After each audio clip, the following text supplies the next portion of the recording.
Salam əziz şagirdlər, Böyük Zəfərin ilk qaranquşu aprel döyüşləri mövzusunun ev tapşırığı hissəsini gəlin birlikdə həll etməyə çalışaq. Beləliklə, ilk tapşırığımız bizim Eyler-Venn diaqramındandır. 1-ci Qarabağ müharibəsi ilə aprel döyüşlərini müqayisə edəcəyik.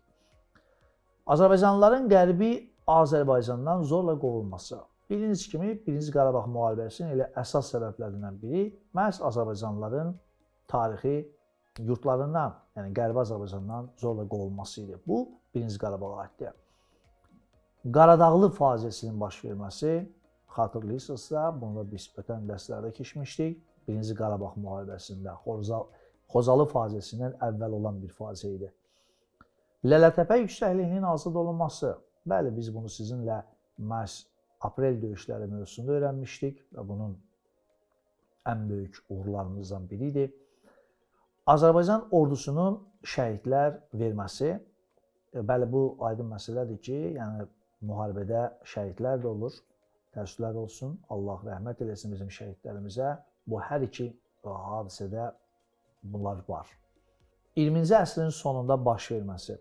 Yəni bildiyiniz kimi, 1-ci Qarabağ müharibəsi 1988-1994-cü illərdədir, aprel döyüşləri isə 2016-cı illədir. Ona görə də biz 20-ci əsrin sonunda 1-ci Qarabağ müharibəsi düşür.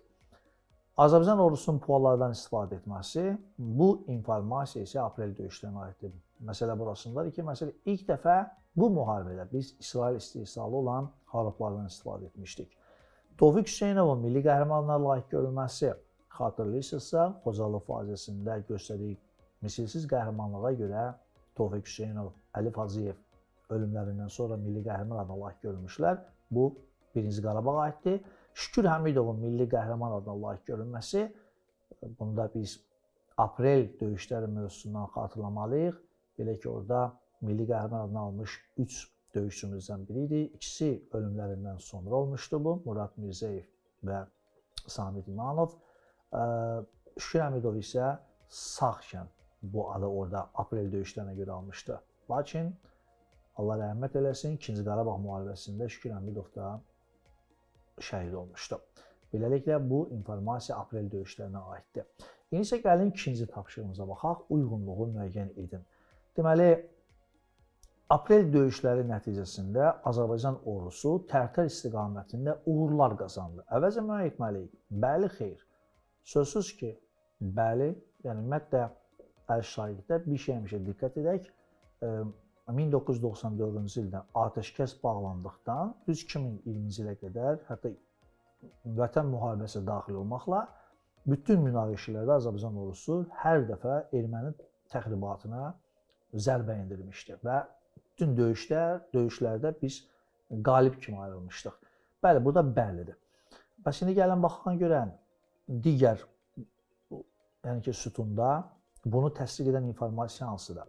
Burada fikir versəz, çünki o aprel döyüşlərində şəhid olmuşdu informasiyası bura uyğun gəlməz. Çünki bu ərazi hələ 1-ci Qarabağ müharibəsi dövründə azad edilmişdir. Bu da düz gəlməz, çünki aprel müharibələrində biz azad etmişdik Talış yüksəkliklərini.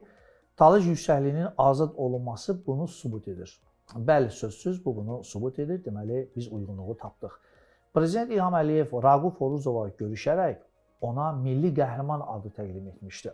Əziz şagirdlər, diqqətli olaq burada. Əvvəla, informasiya bu yanlışdır. Nə üçün yanlışdır? Ona görə ki, 2016-cı ildə aprel döyüşlərinə görə Raquf Oruzov milli qəhrəman adını alsa da, ancaq döyüşdə şəhid olmuşdu. Yəni, İlham Əliyev onunla görüşərək ona milli qəhrəman adı verməsi doğru gəlməz. Çünki o, deməli, bura uyğun gələn cavab o aprel döyüşlərində şəhid olmuşdu. Yəni, ölümündən sonra o ada layiq görülüb. Cəsur döyüşçü Samid İmanov Lələtəpədə şəhid olmuşdu. Deməli, yadınızdadırsa Samid İmanov Tərtər istiqamətində, yəni ki, yüksəkliklər uğruna gedən döyüşlərdə şəhid olmuşdu. Ona görə bu cavab xeyr olacaq. Çünki o Talış, deməli, burada baxaq görə hansı cavablar var. 2 variant qalıb. Çünki o Cəbrayıl istiqamətində deyil, Tərtər istiqamətində döyüşmüş informasiyası ona uyğun gəlir.